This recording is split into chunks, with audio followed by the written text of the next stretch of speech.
Hello, everyone. This is Rick, and welcome to Astral Club. This is Interview with an Earthbound Spirit.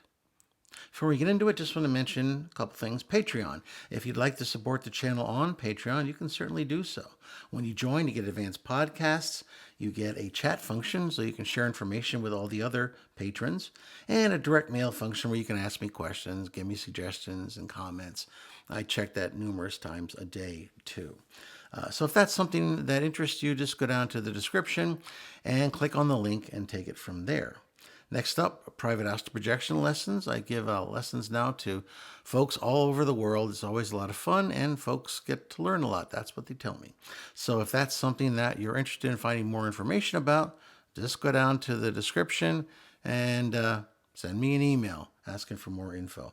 Lastly, just want to mention playlists.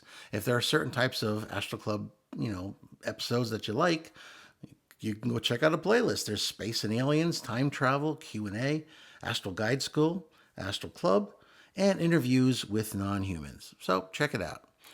Okay, let's get into this. After the interview with Baal, I wanted something that was a little bit less tense, threatening, frightening, and so I decided to go for an Earthbound Spirit. That's more familiar territory for me. So anyway, I was soaring through the air, seeking out an earthbound spirit in pain. I sensed a distinct presence far below, situated in a forest clearing. Looming above the surrounding trees was a large, dilapidated house with boarded up windows. I made up my mind to follow the presence I detected. I landed in front of an old, weathered door, half propped open, probably by some curious explorers looking to explore a haunted house. I went through the door, following my astral senses, into a faded, long abandoned parlor. The only remaining furniture was a very worn, antique Victorian armchair with its stuffing leaking out all over the floor from a long tear in the seat fabric. Scanning the room, I knew I was being covertly observed. In an attempt to prove I was no danger to the silent watcher, I sat down in the armchair to wait. The air felt cold, but not in the usual way. It was a cold born of something intangible, grief, perhaps, or loneliness. I steadied myself, knowing this would not be a typical interview. "I'd like to speak with you if that's all right," I said. I sensed my telepathic invitation was received. Now I just needed to see if it would be accepted. Some spirits are shy or they're afraid. A few minutes lapsed before the spirit showed itself shimmering between the realms of the living and the dead, floating just above the floor. It had no distinct features at first, just a shifting mist that hinted at the shape of a person. You'll find that with people who have been dead for a long time, who've passed on. They kind of forget what they look like. So they kind of lose their form and just turn into like a shapeless mist. Anyway, slowly, however, she did become solid. The translucent figure became more human-like, just though vague in detail. It's really hard for them to remember sometimes what they look like. She was kind of drawn like somebody was using watercolors.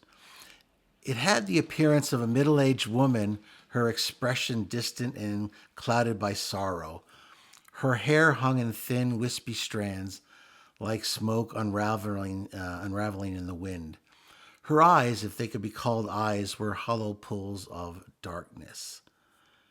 "Thank you for agreeing to speak with me today," I said gently. "I know this must be difficult for you." The spirit did not respond at first. It drifted slightly as though unsure of where to settle. After a long pause, it spoke, its voice thin and soft, like a creak of a door on old hinges. "I didn't want to be here. Not like this," she whispered, her voice trembling. "I don't know why I can't leave. I don't understand." I nodded, feeling the weight of her sorrow like a palpable pressure in the air. Spirits like this often lingered for reasons unknown, bound to the earth by unresolved fears or unfinished business. But what could be so strong that it tethered her to this world? Can you tell me your name? I ask, trying to offer her some sense of recognition. The spirit hesitated, then whispered, Evelyn, Evelyn Moore. Thank you, Evelyn. Do you know how long you've been here? Another long pause. The air seemed to grow colder, and I could feel the tension in the room, as if Evelyn herself was wrestling with something deeply personal. I've been here for a long time, she said, her voice faltering. I don't remember the years or how many seasons have passed. Time doesn't make sense anymore. It's like I'm stuck in a place between moments. I can hear the world moving on, but I'm still here, lost. Lost, I repeated softly. Is that how you feel? Lost? She nodded, her form flickering slightly as she did, her features softening into an expression of profound sadness. I can't find my way. I don't even know where to go. The people I once knew, they're gone, aren't they? Her voice trembled as she spoke the last words. They must be. Everyone's gone. There was a pause, and I felt a chill spread across my astral body. The sadness in her tone was almost unbearable. I'm sorry, Evelyn, I said quietly, but you haven't crossed over because something is keeping you here. Something unresolved. Do you know what it is? For a moment there was only silence. The light and the shadows flickered erratically. Then Evelyn spoke again, her voice barely above a whisper. I was afraid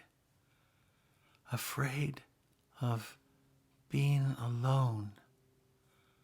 I didn't want to go, not alone, not without someone who cared, someone to guide me.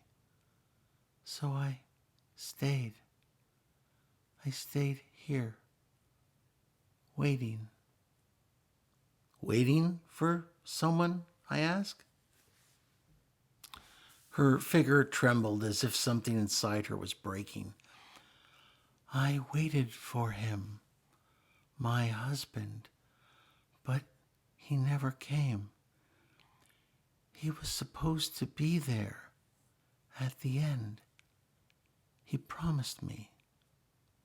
Her voice cracked, and for a moment, she almost looked like a real person, vulnerable, broken. He didn't come. And when I was gone, I thought he'd help me, bring me peace. But he never did. And now I'm stuck. I can't leave without him. But I know he's not coming. Not anymore. I scanned her thoughts thoroughly. What I found among her suppressed memories shocked me to the core. She had witnessed her husband putting drops of arsenic into her daily castor oil medicine. Being brutally confronted by the faithless and murderous intent of a man she loved so deeply had sent her into a nervous breakdown. She became bedridden for weeks as her health predictably declined. Her last vision as she left the physical world was of her husband caressing her younger sister. These thoughts had been so terrible that she had banished them to the deepest reaches of her subconscious. Only my deep scan had unearthed these crimes against her. I decided it would do no good to reveal these buried memories to her now, and even might send her into a catatonic state. I'd seen earthbound spirits in these negative psychological states before, and it was always extraordinarily difficult to restore their clarity once again. I was more concerned now about bolstering her courage to move to the next higher plane. Her form wavered as I watched, fading in and out of my sight. I could feel her fear, her terror of the unknown, of what might lie beyond the veil if she crossed over alone. Is that what's keeping you here, Evelyn? Your fear of being alone? I asked softly. I'm afraid of being forgotten, she whispered, her voice breaking like fragile glass. I don't want to be forgotten. I don't want to be lost in the dark where no one can hear me. I need someone to remember me. I need to know that I mattered. I felt my heart ache as I listened. The weight of her pain was heavy, more so than I had expected. It wasn't simply the fear of crossing over that kept her here. It was the fear of erasure, of fading into oblivion, the fear that she had lived and loved and suffered only to be swept away and forgotten in the end. You matter, Evelyn, I said quietly, my voice filled with sincerity. I hear you. I see you. Your story matters. You're not lost. Not anymore. The spirit's figure flickered again, but this time there was a softness to it, a gentleness that hadn't been there before. A flicker of hope, perhaps. Her hollow eyes fixed on me with a strange intensity, and for the first time I thought I saw something like understanding in them. Do you think you could help me? She asked, her voice almost childlike in its fragility. I hesitated for a moment, then nodded. I'll help you, Evelyn, but you have to let go. You can't stay here forever. There's peace beyond this world, and I think you'll find you're never truly alone. She was silent for a long moment, the coldness in the room thickening, but slowly I saw her form begin to soften, her edges becoming less defined, like a fading dream. I don't know if I'm ready, she murmured, but maybe it's time. Okay, Evelyn, I whispered, I want you to clear your mind of worry and care. Then send out a clear request for help to reach the next world. Evelyn Moore, the earthbound spirit who had lingered for so long in search of a memory, faded from the room. A beautiful light had appeared above, and I could see she saw something breathtakingly beautiful. Her fear and sadness dissipated into the still air. I stayed there for a while before I finally decided to leave. Some spirits, I thought as I flew away, never truly leave until they find peace. And some, like Evelyn, simply need a reminder that they are seen, that they are not forgotten, before they can find the strength to let go.